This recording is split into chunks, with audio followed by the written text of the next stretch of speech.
Greetings, my lovely people. We are back. Well, there is no we. It's a one-woman show.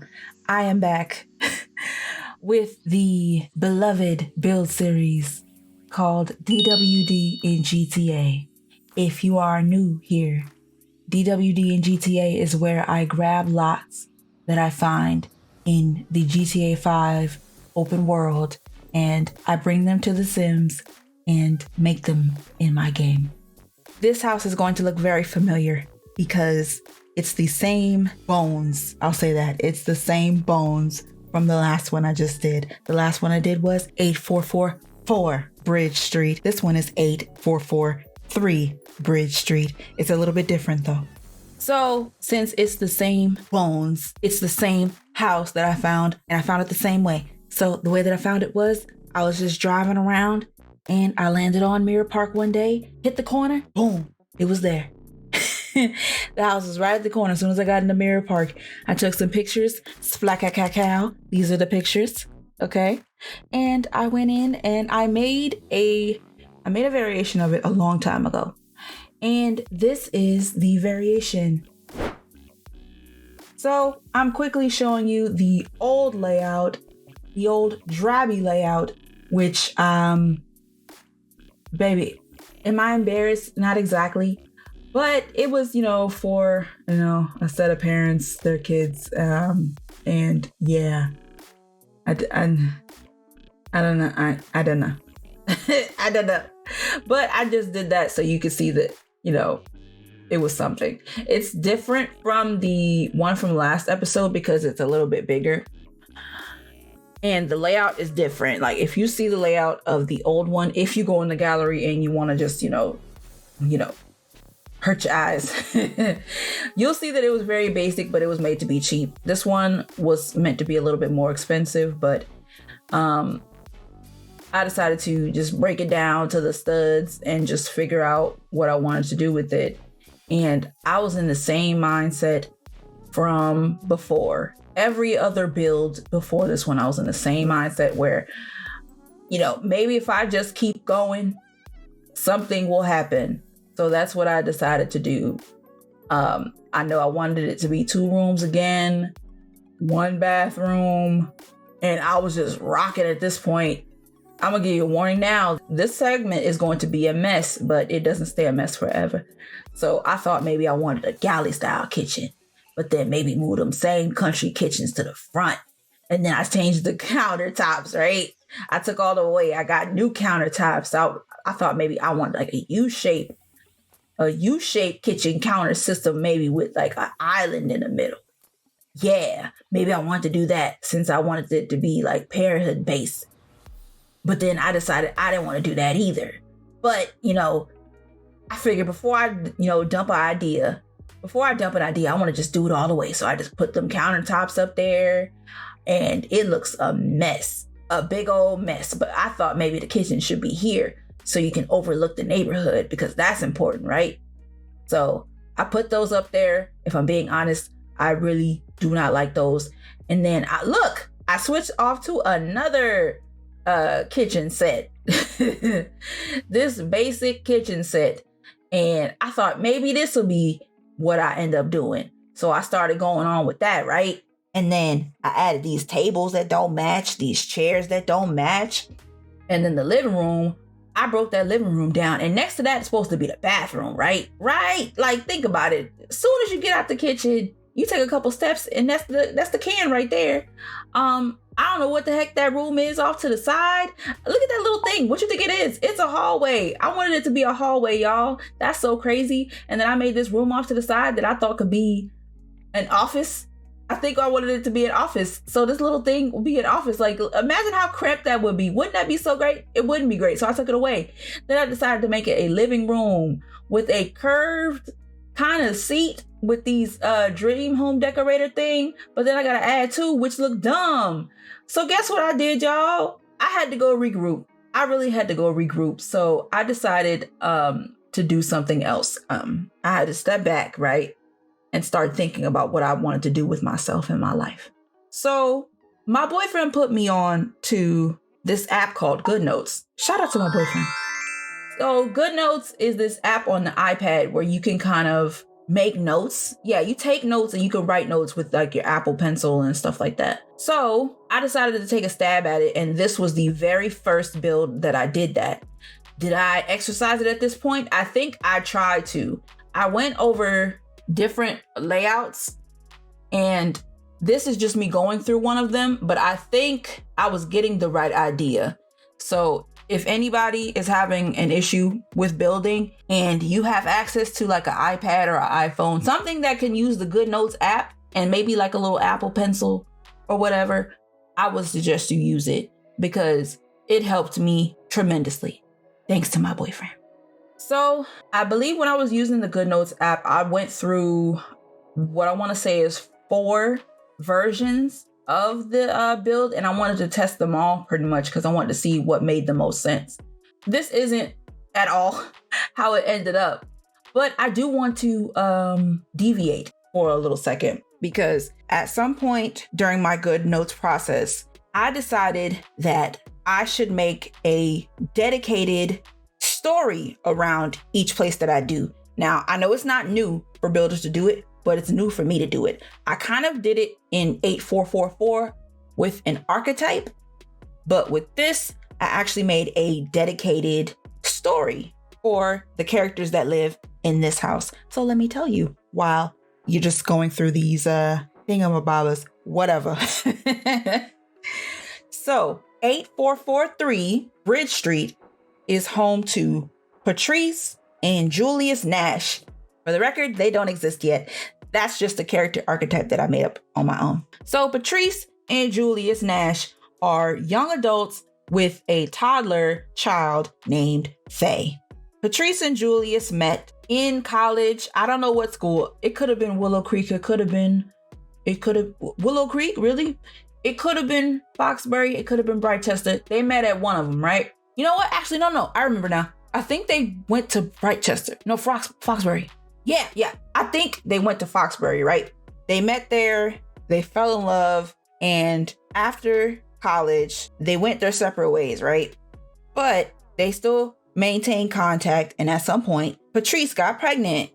Yeah, she got pregnant. So she was staying back home in Henford-on-Bagley, but their relationship was still kind of strong or whatever. So they decided to just get married before Faye came into the world and settle down in Willow Creek.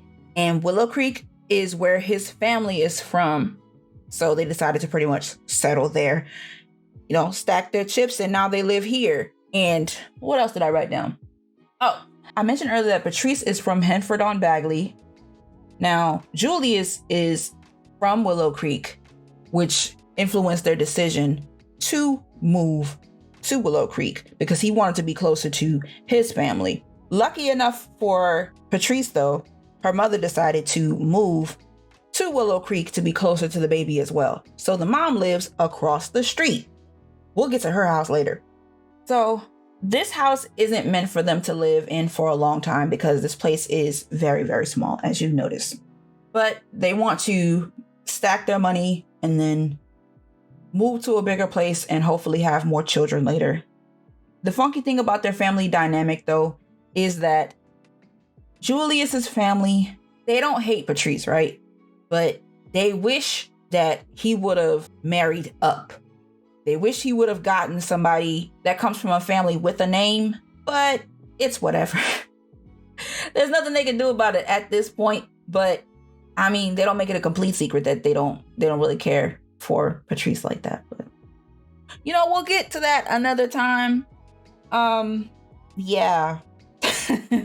Because obviously Julius and Patrice's family, they'll all have their own little stories connected to their house. So this is the story connected to this house. It's small, it's cute, it's temporary, very temporary.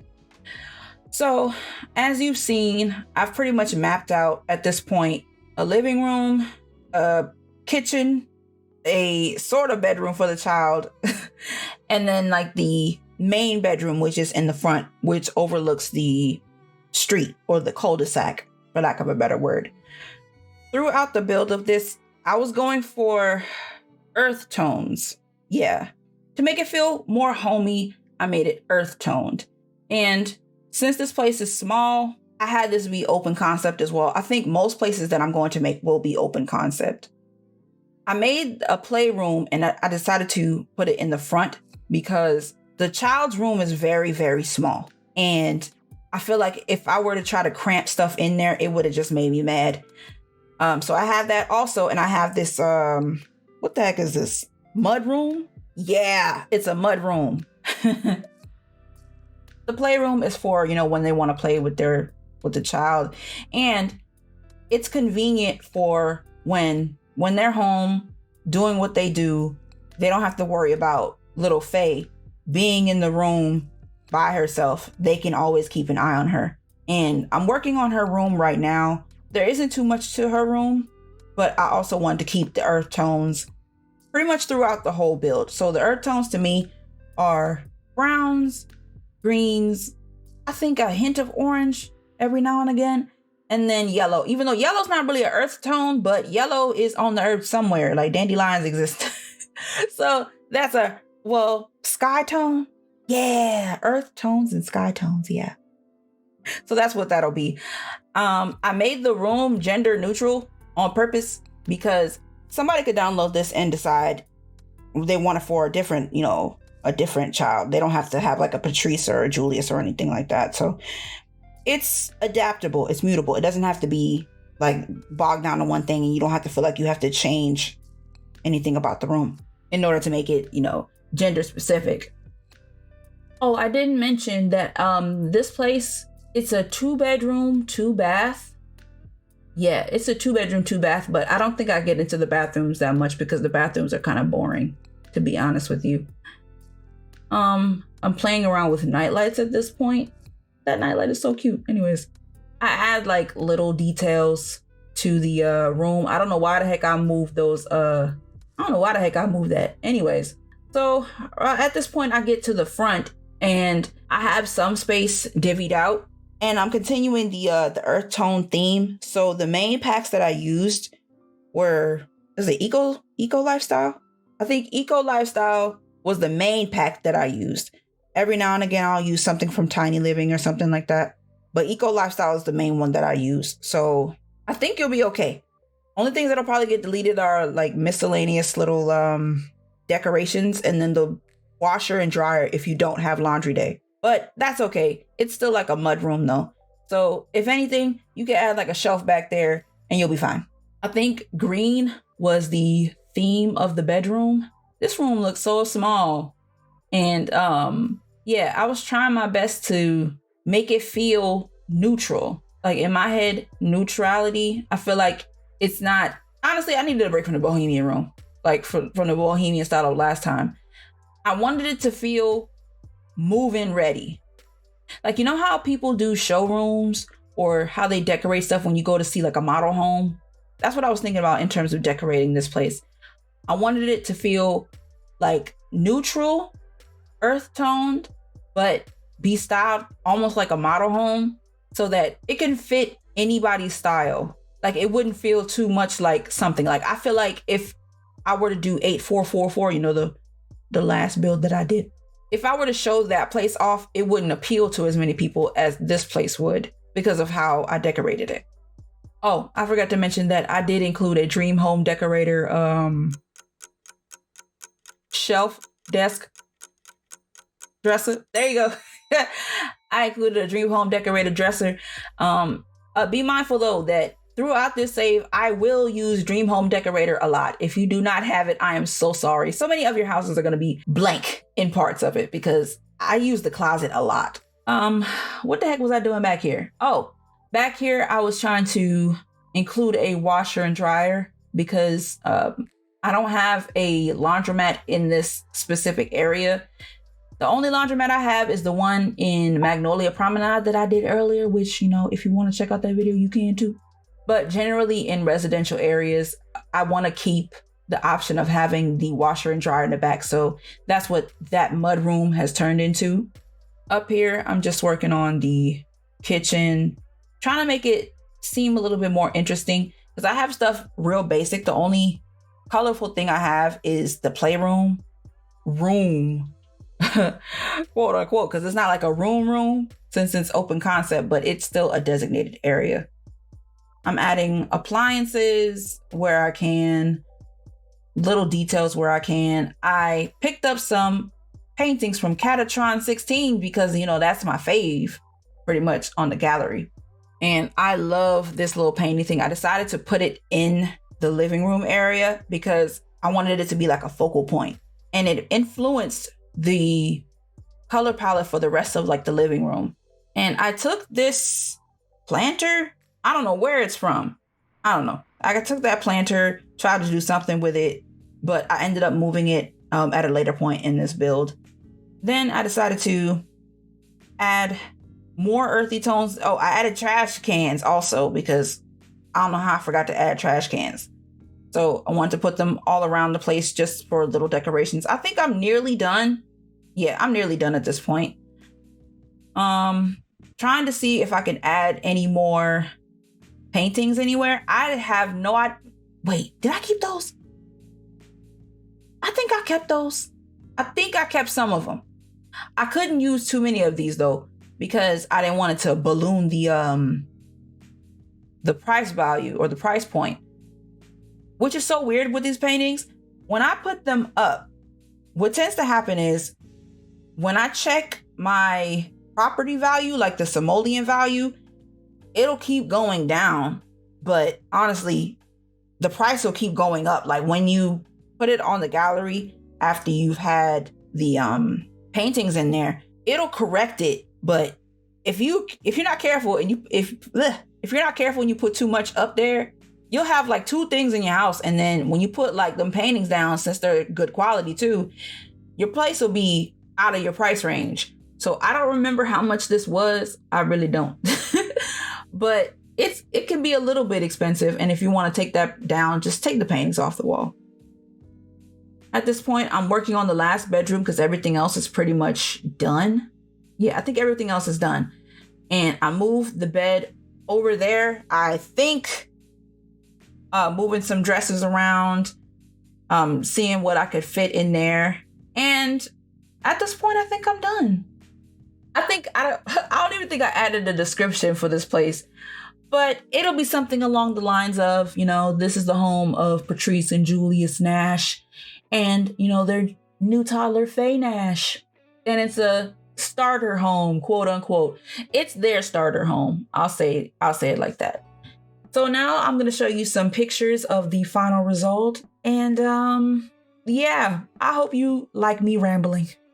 Because as you know, I ramble. If you are interested, the lot is 8443 Bridge Street. It is available right now on the Sims 4 gallery. Thank you so much for tuning in to DWD and GTA. I thank you, I love you, and I will see you next week for another build. Bye-bye.